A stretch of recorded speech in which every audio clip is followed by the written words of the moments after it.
adduunyadu qiimo badan ma laha waa meel lagu gaboobo adduunku gabowbaa yaalla 4 cudur oo aakhira aan oolinba adduunka yaalla cudurka koowaadi waa gabow adduunka waa lagu gaboobaa ninkii quruxda badnaa ee lixaadka lahaa ee timihiisii gadh iyo madaxba madoobaayeen ee indhihiisu fayda ahaayeen ee u tallaabsanaya layaabka lahaa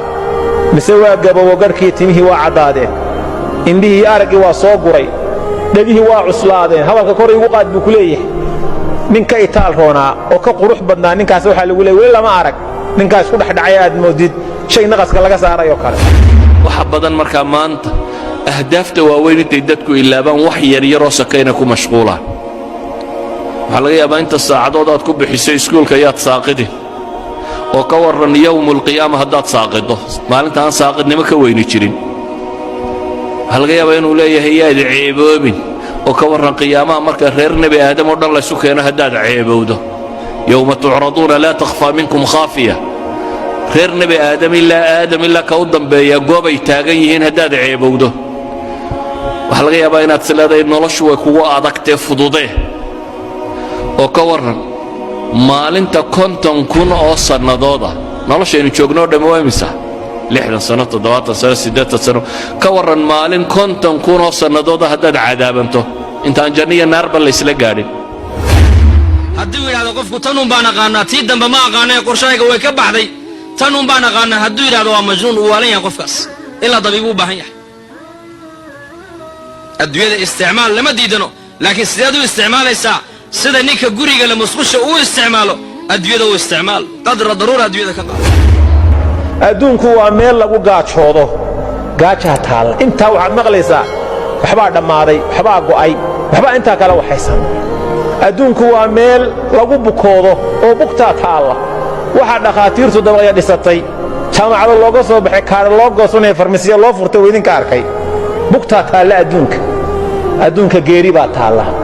noloshu inaanay rasmi ahayn garo geeri iyo gabow iyo gaajo iyo bugta meeshan taalla yacni hadafka weyne hadduu lumo noloshan soka qiimo ma leh shayaatiinu linsi waljinnina waxay isugu tageen inay hadafkaa weyn qariyaan oo ay kugu mashquuliyaan ahdaaf yaryaroo soke waxbarasho iyo capacity building iyo halkan kabood iyo xoogsi iyo shaqaysi iyo wax yaryaroo soke oo marar badan aan hadafkaba uu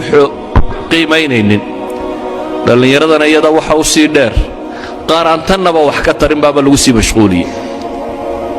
hebel baa laadiya heblaaya kolayga ku riday kubad oo hadduu ku rido maxaa kaa galay maxaa ka soo baxaya ninbaa kubad 2 birood dhex mariyey maxay nolosha ku soo kordhisay gool baa la dhalay maxay nolosha ku soo kordhinaysaa aakhirana wax kama tarto adduunkana wax kama tarto maxaa yeelay adduunyada nolosheedu ma dhammaystirno haddaad shabaab tahay berri waad gaboobi haddaad maanta caafimaad qabto berri waad bukooni haddaad maanta qani tahay berri waad faqiiroobi haddaad maanta murugsan tahay haddaad maanta faraxsan tahay berri waad murugooni haddaad maanta shabaab tahayna berri waad gaboobi haddaad maanta nooshahayna berri waa dhiman adduunyada ma dhammaystirmayso low kaana liibni aadama waadiya min dahab axabba an yakuuna lahu waadiyaan ina aadan haddii la siiyo tog dahab oo socda buu nebigu yidhi kun labaad buu jeclaan buu yidhi haddii kun labaad la siiyana ku saddexaad buu jeclaan buu yidhi ina aadan afkiisa wax kale ma buuxiyaane qabriga marka la geliya ciidda lagu guro unbuu dhirgaa buu rasuulku yidhi markuu qofku jannada galo ogeysiis baa la siinaya inna lakum an tasixuu falaa tasqamuu abadan ahlu janna waxaad leedihiin inaad caafimaad ku noolaataan weligiin xanuunsan maysaan dhakhtar lagama yaqaano lambar la goosto iyo kaadh iyo farmasiye iyo adduunka ugu dambaysa dhakhaatiirta aakhira shaqa kuma laha adduunka waxay goosanayaan ha goostaan laakiin aakhiro ditooriga dhakhtar iyo waxaa lagama yaqaano jannada dhexdeeda inna lakum an tashibuu falaa tahramuu abadan waxaad leedihiin dhallinyaranimo inaad ku noolaataan oo idinnaan weligiin gaboobin awowgaagii tobnaad iyo adigu isku fil baa tihiin bal cajaa'ibkaa eeg bal meeshaas eeg awowgaagii tobnaad oo iminka haddii lagu abtirso hebeloo hebeloo hebeloo hebel aad leedahay awowgaagii tobnaad iyo adigu 30 jir baa tihiin isku fil baa tihiin waa awowgaagii tobnaad meeshan aan laisba soo gaadhaynba inna lakum an tancamuu falaa tab'asuu abadan waxaad leedihiin nimco inaad ku noolaataan weligiin dhibaato arki maysaan adduunyadu mar waa guug mar waa dayr mar waa diraac mar waa jiilaal waa iska arkaysaa intaa oo qofku wadaad maanta wax haysato biri wax ma haysatid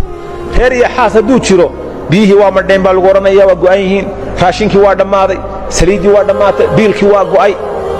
maa lahaa min nafaadin risiqa jannada yaalla wax dhammaanayaba maaha way ku aftaqaannaa jannadu markaad istidhaahdo war maanta malaha waxaa kugu wacnaa xogaa tufaaxa inaad cunto laan durdurinaysaaba kuu imanaysa waa tan waa ku aftaqaannaaba iska hurhurun weeye wixii kale adeegahana khiyaar baa laguu sameeye wayatuufu calayhim wildaanun mukhalladuuna idaa ra'aytahum xasibtahum lu'lu'an mansuura wiilasha meeshaad jooga quruxda haddaad aragto luul saa meesha loogu firdhiyey baad mooddaa baa ilahay leeyahy subxana wa tacaala waxay isweydiinta le markaa war maxaynuu noollahay dhallinyaroy xaggaa ku socotaa noloshaadu xaggay ku socotaa jaamacad baan ka baxay shahaadad baan qaatay shaqo fiican baan helay war waad tegaysaaye waxaasoo dhammi waa maalmo waxaasoo dhammi kam labistum cadada siniin baa lagu weyddiin doonaa labitnaa yowman aw bacda yowm fas'al ilcaadiin baa ku xigta maalin ama maalin badhkeed noloshii oo dhammi waxay kula noqon maalin ama maalin badhkeed aakhiro waa meel aan lagu dhiman geeri ma jirto inna lakum an taxyaw falaa tamuutuu abadan waxaad leedihin inaad noolaataan weligiin ma dhimanaysaan meeshaasaa qofka mu'minka ah ee wax fahmaya halkaasu inuu u shaqaysta la ahlu jannahu buu rasuulku yidhi markay jannada galaan 4 shay baa loo bishaaraynayaa waxaa la odhanayaa ahluljannow maanta laga bilaaba waxaad leedihiin nolol aan dhimasho dambe lahayn shabaabnimo aan gabow dambe lahayn nicmad aan dhibaato dambe lahayn caafimaad aan xanuun dambe lahayn baa la odhanayaa kelmadaydu markaa waxay ku kooban tahay nolosha yoolkeedu yuu idinka qaldamin ilaahay waxaan ka baryayaa subxaana wa tacaala inuu ina wada sugo inuu inagu sugo ariiqa xaqa ah inuu inaga badbaadiyo cadaabkiisa inuu inagu sugo jidka jannada loo maro kuwa islaamnimada ku dhintayna laynaga yeelo subxaana wa tacaala